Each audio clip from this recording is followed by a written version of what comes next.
시인 중에 김용택 선생님이 계시는데 그분이 갈등을 이렇게 설명을 했습니다. 어렸을 때 우리가 산에 가면 칡 있죠, 칡. 여러분 칡 아십니까? 예, 칡 맛있잖아요. 우리 많이 그거 먹었던 기억이 나는데, 이 칡은 땅 위에서 뻗어가기도 이렇게 뻗어가죠. 그리고 나무를 감고 올라가는 넝쿨 식물이고요. 그리고 또 우리 주변에 보면은 나무들 중에 등나무라는 게 있습니다. 등나무. 등나무가 뭐냐면은 이렇게 봄에 보면 보라색, 이것도 넝쿨 식물인데 이렇게 뭐 벤치 같은 데 있잖아요. 그래서 포도송이처럼 보라색 꽃이 포도송이처럼 예쁘게 피는 그런 나무입니다. 그래서 이 등나무도 뭔가 닿으면은 이렇게 휘어감고 올라가는데, 등나무는 N쪽으로 휘어감고 올라가고요. 또 칡나무는 반대로 오른쪽으로 이렇게 휘어감고 올라갑니다. 그래서 그러니까 칡나무와 등나무를 같은 곳에 심어두면 각각 반대 방향으로 감고 올라가게 되는데, 서로가 꼬이죠. 하나는 N쪽, 하나는 오른쪽으로 해가지고 서로 완전히 꼬이게끔, 완전히 깊게 조이고 엉키도록 감고 올라가는 겁니다. 바로 이것이 갈등인데, 그래서 갈등의 한자가 칡갈자, 칡갈자를 쓰고, 그 다음에 등자는 등나무 등자를 쓰는 겁니다. 마치 칡나무와 등나무가 얽히고 설켜서 쪼이고 가는 것처럼 이렇게 감아간다. 그래서 그게 갈등이다라고 김용택 시인이 그렇게 설명을 했어요. 참 설명을 잘한 것 같습니다.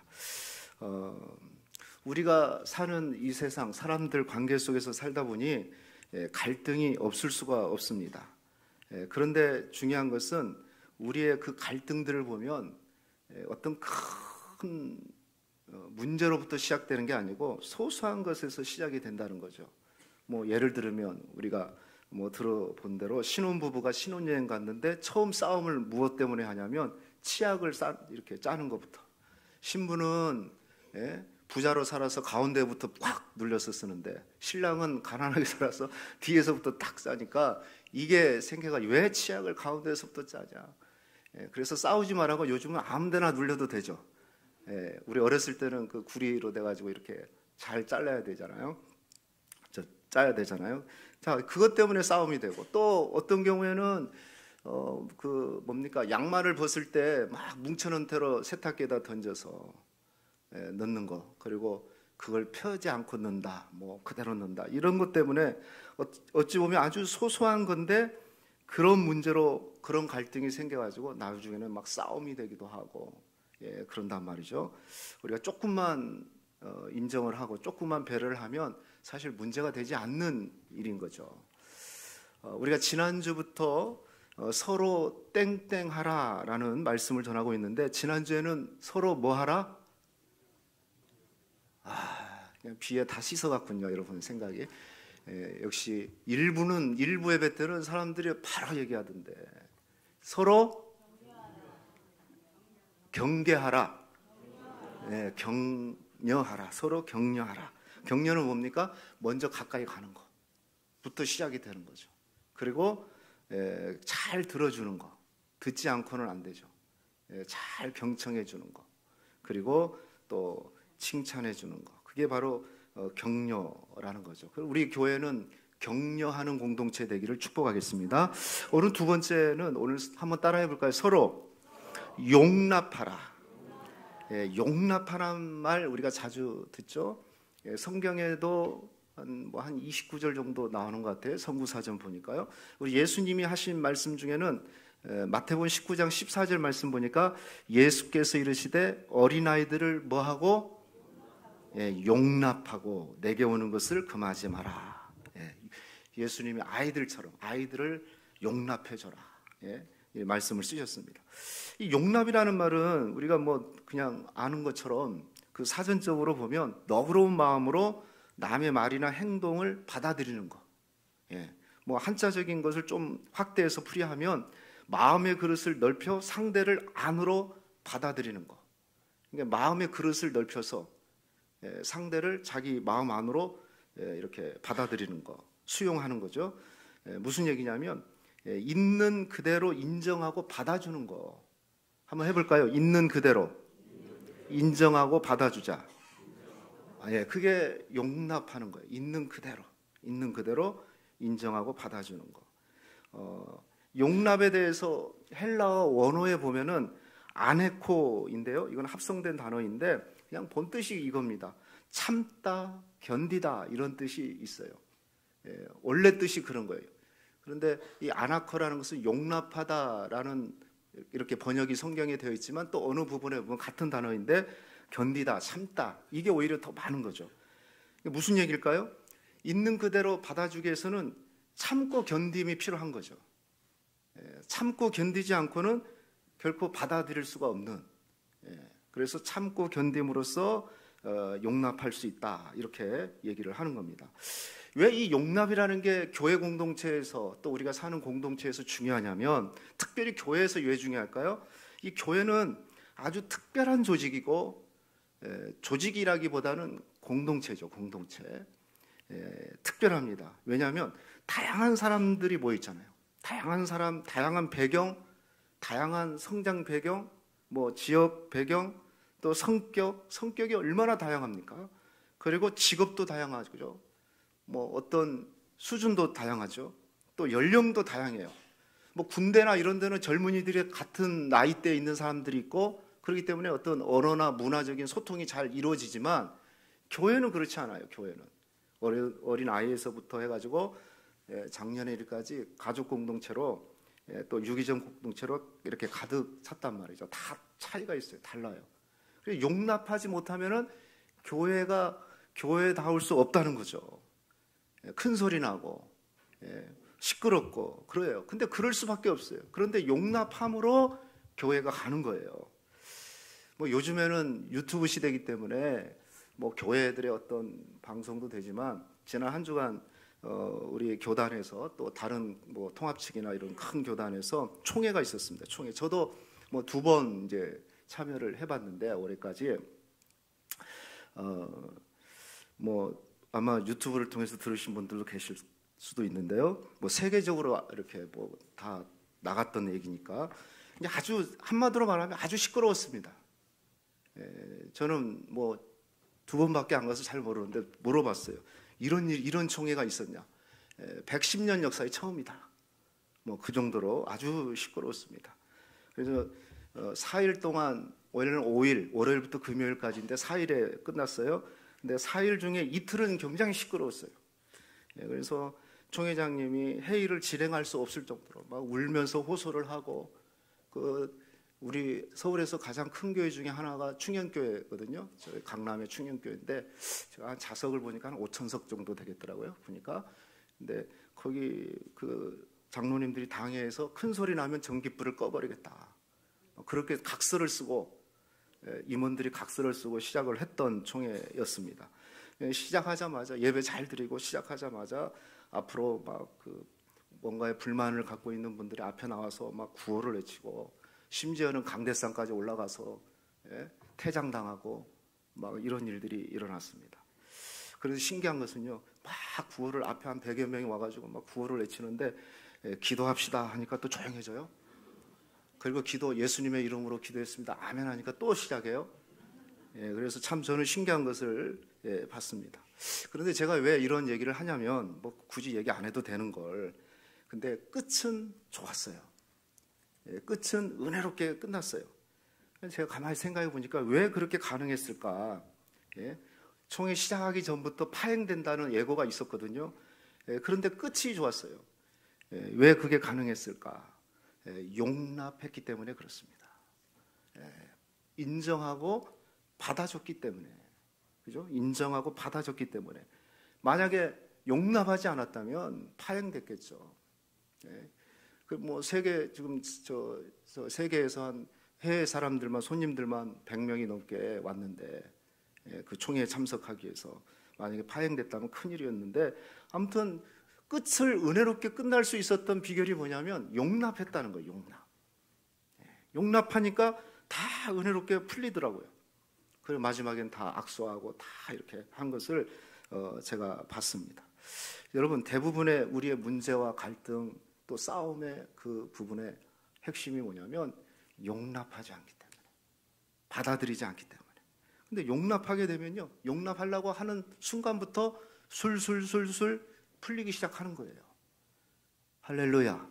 그래서 특별히 교회는 또 여러분 가정 공동체에서 정말 필요한 것 중에 하나가 뭐냐면 용납해 주는 거, 받아주는 거. 있는 그대로 마음의 지경을 넓혀서 그것을 받아들여 줄 때 나중에 받아들여 주면은 별거 아니네, 별거 아니네, 이렇게 하면서 문제가 해결되는 거죠. 그래서 성경도 용납하라고, 서로 용납하라고 주님이 말씀하고 있는 겁니다. 자, 그렇다면 오늘 말씀 에베소서 4장을 통해서 용납에 대한 말씀을 우리가 좀 듣겠는데요. 용납이 뭐냐면, 첫째, 용납은 구원받은 성도가 행해야 될 마땅한 행실이다. 한번 해볼까요? 마땅한 행실이다. 성도라면 마땅히 행할 행실이 뭐냐면 바로 용납이에요. 용납. 여러분, 에베소서는 6장까지 있는데요, 1장에서 3장까지는 교리편입니다.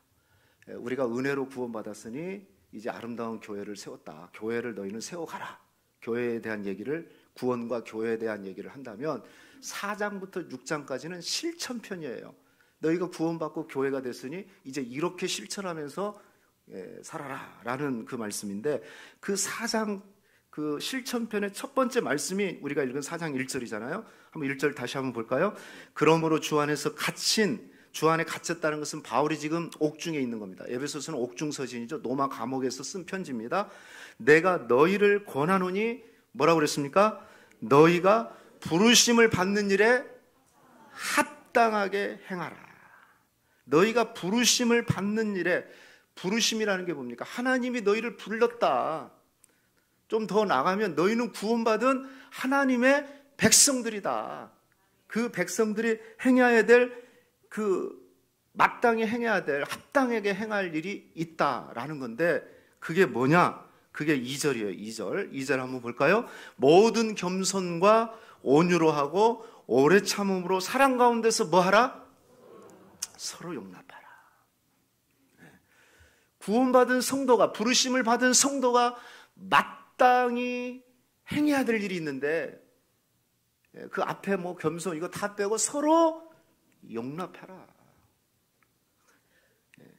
교회를 이루는 성도라면 반드시 용납해야 된다라는 거죠. 그러니까 구원받았다면 용납하는 것이 필요하다. 왜냐하면 구원이라는 것이 우리가 죄 용서만 받았다 해서 죄사함 받았다, 이게 구원이잖아요. 그러나 그 앞서 필요한 게 있어요. 주님이 우리를 그대로 받아주셨던 거죠. 할렐루야. 주님이 받아주시고 인정해 주셔서 우리 죄까지 다 사해 주신 거 아니겠어요? 그게 구원입니다. 구원. 만약에 주님이 우리를 용납하지 않았다면, 받아주지 않았다면 우리는 하나님의 자녀로 살아갈 수가 없는 거죠. 근데 언제 주님이 우리를 받아줬다고 합니까? 로마서 5장 8절 말씀입니다.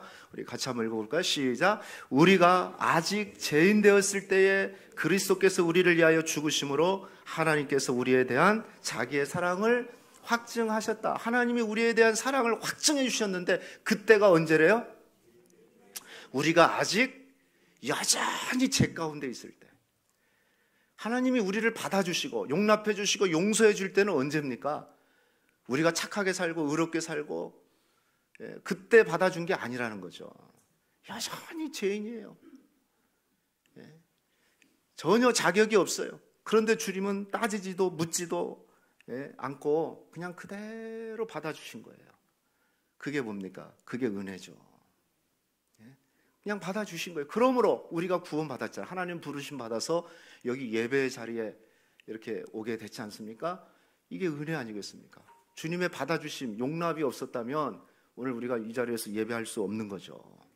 그러므로 우리에게도 필요한 게 뭐냐면 서로 용납하라는 거죠. 서로 용납하라. 문득 이런 생각이 들 수 있을 것 같아요. 용서와 용납이 뭘까? 같이 쓰이는 경우가 많아요. 용납은 관계적인 의미에서 받아들이는 거예요. 용서는 나의 죄 자체를 하나님이 다 씻어줘 버리는 거죠. 그냥 문득 묵상하면서 그런 생각이 들었어요. 우리 사람이 용서하기는 쉽지 않습니다. 죄를 용서하기는 쉽지 않아요. 그런데 용납하는 것은, 관계 속에서 용납하는 것은 가능해요. 마음을 조금만 넓히면 되거든요. 틈을 만들어내면은 가능해요. 그죠? 그래서 관계 속에서 가장 필요한 것 중에 뭐냐면 용납해 주는 거, 용납해 주는 거. 그냥 그대로 받아주는 거예요. 자, 성경 에베소서 4장 32절 보십시오. 서로 친절하게 하며 불쌍히 여기며 서로 용서하기를 하나님이 그리스도 안에서 너희를 용서함 같이 하라. 자, 용서하기 전에 뭐라고 그랬습니까? 서로 친절하게 하며 불쌍히 여기며. 교회 공동체, 지금 에베소 교회가 아마도 용납하지 않은 것 같아요. 구원받았다고 하는데 용납하는 마음이 부족했던 것 같아요. 그래서 사도 바울이 너희가 이렇게 살아라라는 실천편을 얘기하면서 너희가 서로 부르심을 받았으니 서로 용납하는 것이 합당하다 라고 지금 말씀하고 있는 겁니다. 여러분, 저와 여러분이 구원받은 하나님의 자녀가 맞습니까? 주님이 나를 그대로 있는 그대로 받아줘서 하나님의 자녀 삼아준 게 맞다면 우리가 관계 속에서도 서로 받아주는 거, 마음의 지경을 넓혀서 용납해주는, 그 다음에 용서가 가는 거죠. 여러분, 이런 은혜가 있기를 주의 이름으로 축원하겠습니다. 그리고 실제적으로 두 번째는, 용납은 실제적인 게 뭘까? 저는 이렇게 얘기하고 싶어요. 용납은 짜증내지 않는 거다. 한번 해볼까요? 용납은 짜증내지 않는 거다. 제가 그 짜증에 그 가오를 치고 분노, 신경질, 투덜거림, 혹시 이게 전공이신 분들 계시죠? 분노하고 신경질 잘 내고, 그리고 뭔가 투덜거리는 거. 그걸 제가 그냥 하나로 묶어서 그게 짜증이에요, 짜증. 그러니까 뭡니까? 용납을 잘 못하는 사람의 특징이 뭐냐면 먼저 짜증부터 일어나는 거예요. 짜증부터. 용납은 앞에서 얘기한 대로 마음으로 받아주는 거예요. 받아주는 거. 그런데 짜증은 상대방을 마음으로 밀어내는 거예요. 밀어내는 거. 왜 자꾸 들어오는 거야? 그래서 어느 순간 어떤 사람의 말은 그냥 말만 해도 짜증부터 내는 게 있어요. 자, 그런 분들은 빨리 치료를 받아야 됩니다. 짜증내는 건 별로 좋지 않습니다. 짜증내는 사람은 자신의 짜증이 합당하다고 생각을 해요. 자신은 잘못이 없고 짜증을 유발하는 모든 원인은 다른 사람에게 있다, 이렇게 생각하는 겁니다. 짜증을 내는 사람은, 그리고 자기가 다른 사람보다 더 낫다, 그래서 나는 내 짜증이 합당하다, 이렇게 생각하는데 이것은 교만한 발상인 거죠. 그렇지 않아요. 그래서 성경은 용납하라고 그랬지 짜증내라고 하지 않았어요. 뭔가 나와 틀리다, 다른 거죠, 다른 거. 근데 나와 생각이 다르면 무조건 짜증부터 내는. 근데 짜증은, 한번 해볼까요? 짜증은 건강에 좋지 않다. 제가 실제로 엄정희 교수라는 분이 계시는데 아마 상담학 쪽의 교수님 같습니다. 17일간의 부부항해 내비게이터라는 책에 보니까 짜증, 즉 분노가 얼마나 유해적인가를 과학자들이 실험을 한 것을 얘기를 했어요. 한번 들어보세요. 과학자들이 재밌는 실험을 했습니다. 부부싸움을 하면서 나온 모기가 악에 받친 입김을 제치해서 검사하자 독사죠. 코브라 독보다 강한 맹독성 물질이 나왔다. 입김만 모아가지고 막 분노하고 짜증낸 걸 그 입김을 제치해가지고 분석을 해보니까 맹독성 물질이 나왔다는 겁니다. 또 실험을 계속했는데요. 부부 중에 한 사람의 타액을 검사해서 이상이 없음을 확인한 후에 그 사람을 칸막이 속에 가두고 약을 올려가면서 신경질 내게 만들었대요. 그리고 그 후에 타액, 침을 이렇게 검사를 해보니까 어떤 결과가 나오냐면 황소 수십 마리를 즉사시킬 정도의 독극물이 나왔다는 거죠. 분노가 얼마나 유해한 것인가를 알려주는 시험이고, 따라서 갈등이 발생했을 때 지혜롭게 해결해 분노의 독이 뿜어나오지 않도록 해야 된다라고 기록을 하고 있습니다. 여러분, 우리가 화내는 거, 막 분노하고 짜증낸 게 그냥 감정적인 부분일 수도 있지만 우리 짜증내는 사람 자체가 독을 품고 있는, 그래요. 그래서 하면 안 되는 거예요. 얼마나 무서운 얘기냐고요. 제가 문득 그러면 성경에서 좀 짜증내는 부분이 어디가 있을까 좀 생각을 하면서 찾아보니까 누가복음 10장에 보면 마르다와 마리아 자매 얘기가 나오잖아요. 예수님이 어느 날 그 동네를 지나가면서 그 집에 방문하겠다 그랬어요. 실제로 방문을 했습니다.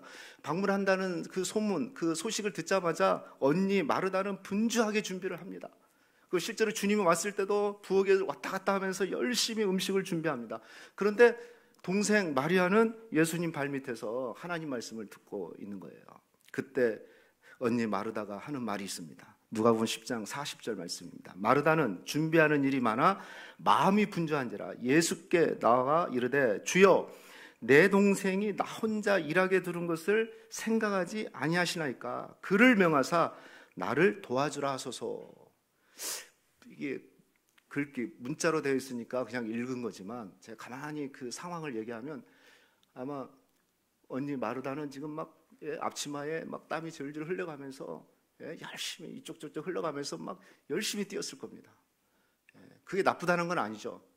그런데 어느 순간에 동생을 보니까 쟤는 아무것도 하지 않고 그냥 말씀이나 듣고 있는 거예요. 이게 순간 화가 난 거예요. 이게 그냥 글씨가 아니고 주님 하면서 거의 주님을 따지듯이 지금 가르고 있는 거죠. 저 동생 가만히 둘 겁니까? 아니 주님 오셨으면 열심히 일하게 해야지 나처럼. 이 말씀은 봉사하지 말라는 얘기가 아니고 그것을 용납해 주지 못하는 거예요. 용납해 주지 못해요. 우리가 대부분 짜증이 어디서 나와요? 용납하지 못하는 것에 대해서.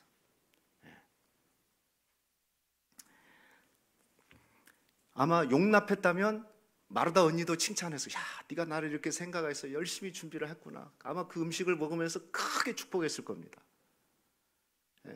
둘 다 아마 칭찬했을 거예요. 그런데 마르다 마음은 받아들일 수가 없었던 거죠. 그러니까 막 짜증이 일어난 거죠. 신경질이 일어나는 거예요. 투덜거린 거죠. 그렇다면 어떻게 하면 짜증내지 않고 용납할 수 있을까? 오늘 말씀에서만 찾아보면 2절 말씀 다시 한번 볼까요? 시작. 모든 겸손과 온유로 하고 오래 참음으로 사랑 가운데서 서로 용납하라. 그냥 바로 서로 용납하라 라고 얘기하지 않고 그 가운데에 합당하게 행하며 그리고 그 가운데 몇 가지를 얘기하죠. 겸손과 온유로 하고 그 다음에 오래 참음으로 사랑 가운데서 서로 용납하라 라고 말씀하고 있어요. 겸손하고 겸손과 온유 짝이죠. 짝. 겸손한 사람은 온유하게 되고 온유한 사람은 겸손하죠. 이게 따로 분리될 수 없는 겁니다. 사랑이 뭡니까? 사랑한 사람은 오래 참는 거죠. 사랑의 가장 첫 번째 본질이 뭐예요? 오래 참는 거죠. 오래 참는 거. 하지만 이 네 가지는 사실은 하나입니다. 하나. 하나예요. 자, 고린도전서 13장 4절 말씀 볼까요? 시작. 사랑은 오래 참고 사랑은 온유하며 시기하지 아니하며 사랑은 자랑하지 아니하며 반대로 얘기하면 겸손하며 그러겠죠. 그러니까 사랑입니다. 사랑. 그러니까 여러분 서로 용납함에 있어서 꼭 필요한 게 뭐냐면 사랑하는 마음이에요. 사랑하는 마음. 우리가 용납의 마음의 지경은 어디서부터 나오냐면 사랑이에요. 사랑. 그냥 사랑이 아니죠. 하나님의 사랑. 그래서 사랑 가운데서 그랬잖아요. 아까 2절 말씀해 보니까 사랑 가운데서, 이 가운데서란 말은 전치사 n이거든요. n은 안에서 이 말이에요. 안. 그러니까 사랑 안에서. 무슨 얘기일까요? 내가 사랑 안에 있기 때문에 그 사랑의 눈으로 보면서 서로 용납할 수 있다는 거죠. 어떤 것을 판단하고 정죄하고 그게 아니라 자기 자신도 겸손하고 온유한 마음으로 그리고 사랑하는 마음으로 보면 충분히 용납할 수가 있어요. 할렐루야. 용납해야 돼요. 여러분 용납하면 어떻습니까?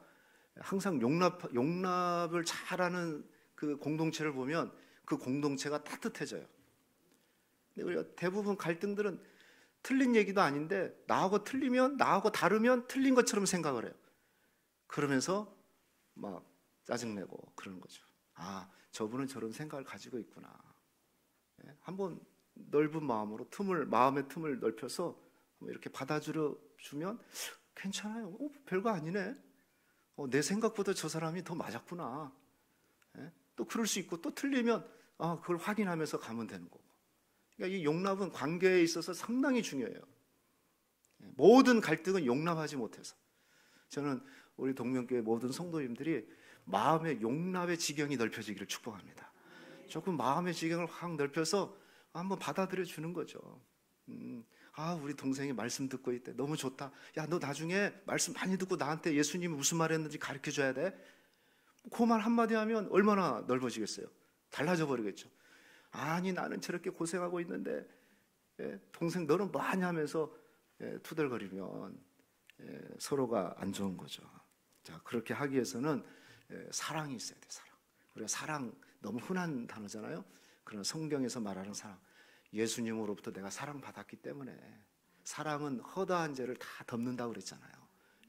그 사랑이 있다면 그 사랑의 눈으로 보면 충분히 용납할 수 있어요. 여러분, 혹시 여러분 스스로를 한번 잘 생각해 보십시오.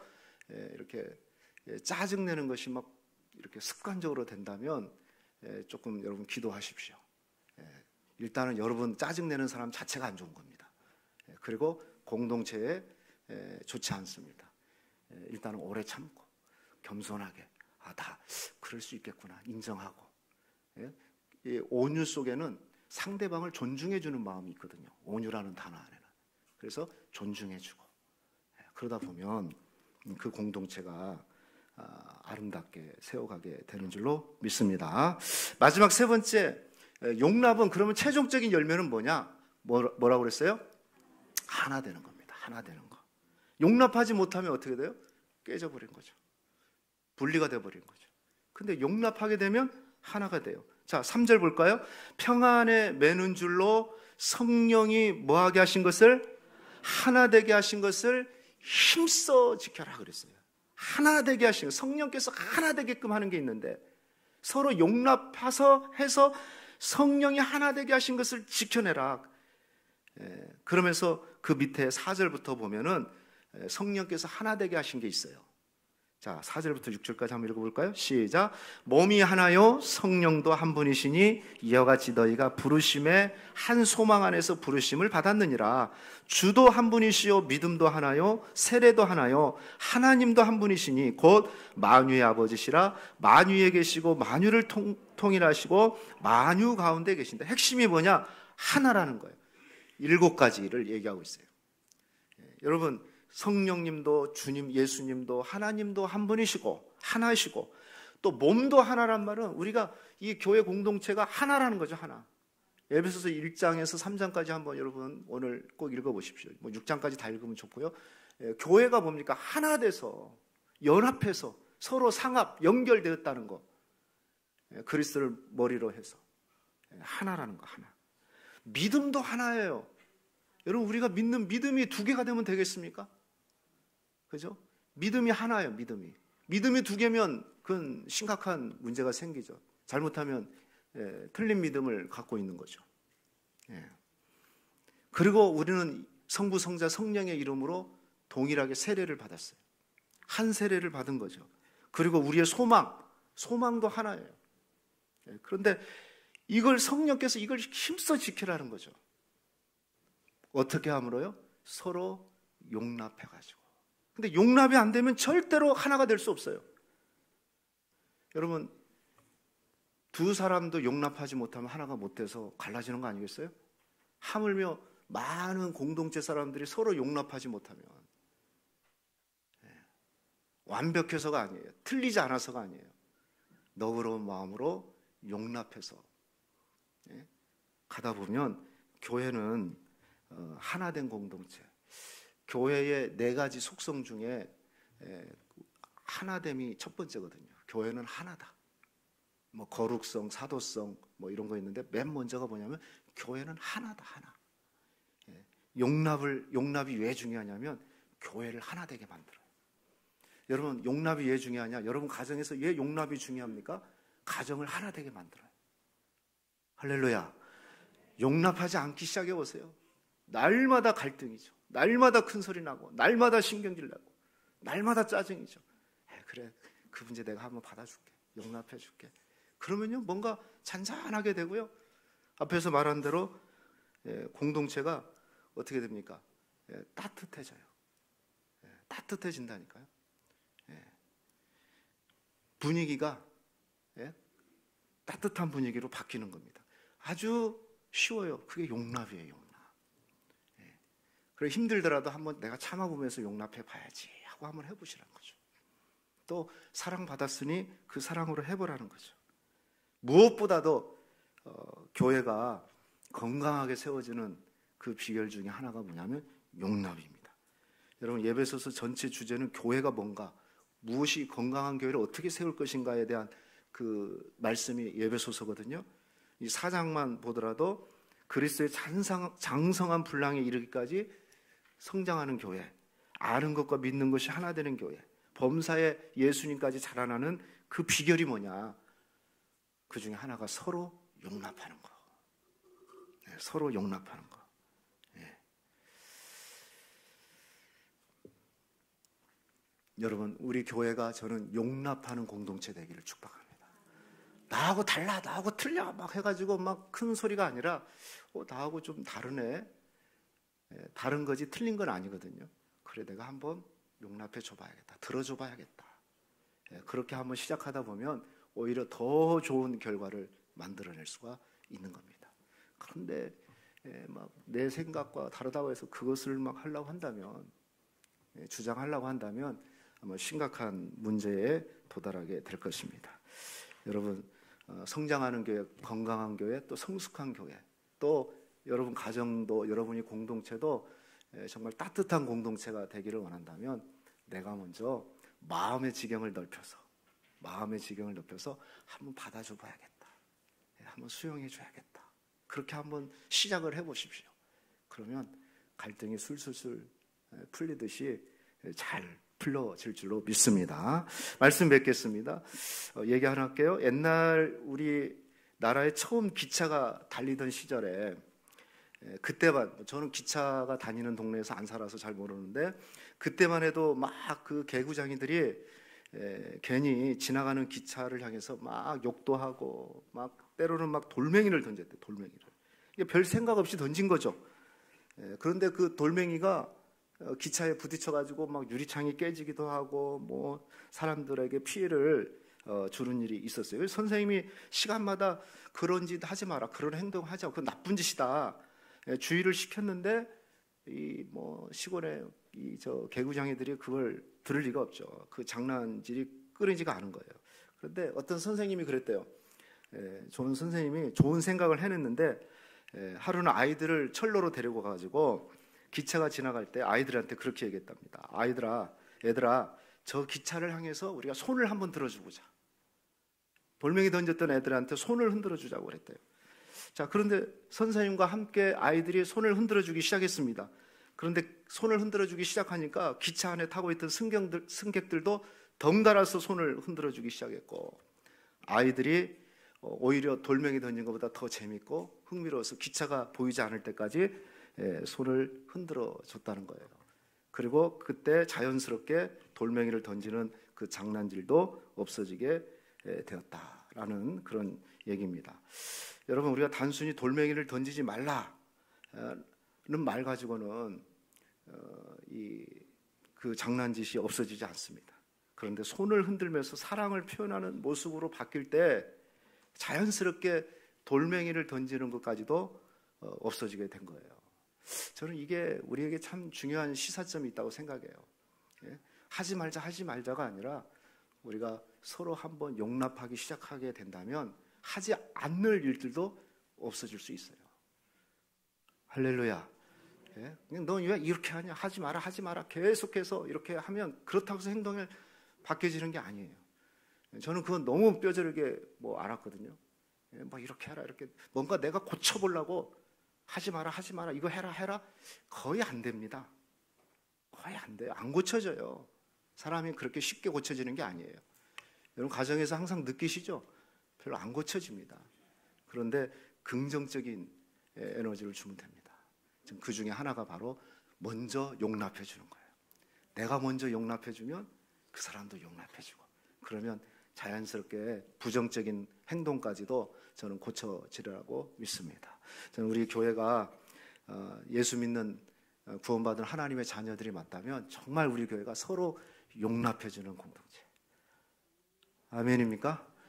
여러분 가정이 서로 용납해 주는, 좀 있는 그대로 한번 좀 받아줘 보는 거기서부터 시작되면 서서히 정말 은혜가 있는 또 건강한 그런 공동체로 바뀌게 될 줄로 믿습니다. 이런 은혜가 있기를 주의 이름으로 축원하겠습니다.